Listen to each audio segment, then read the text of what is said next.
እስተመጨረሻ የማይረሳ ነገር ነው።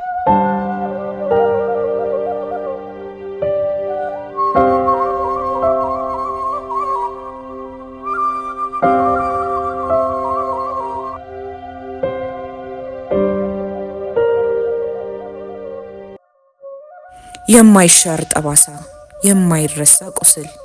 በወራሪነቱ የሚታወቀው ትህነግ ጥቅምት 30 2013 ዓ.ም ከቀን 9 ሰዓት ጀምሮ እስከ ህዳር 1 ቀን ድረስ አማራ ተወላጆችን በዘር በመለየት ልጅ፣ አዋቂ፣ ሴት፣ ወንድ፣ ሽማግሌ፣ አሮጊት ሳይል የጨፈጨፈባት ጥቁር ቀን።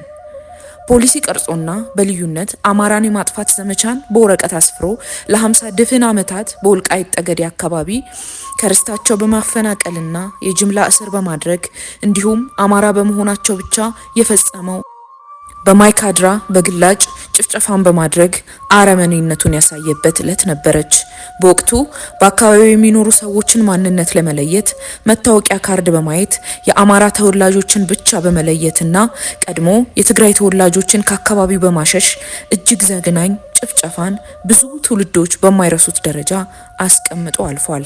ማይካድራ የማይሻር ጠባሳ፣ ከ600 በላይ ንጹሃን በማንነታቸው የታረዱበት ዕለት፣ ጥቁር ቀን፣ ጥቁር ማስታወሻ።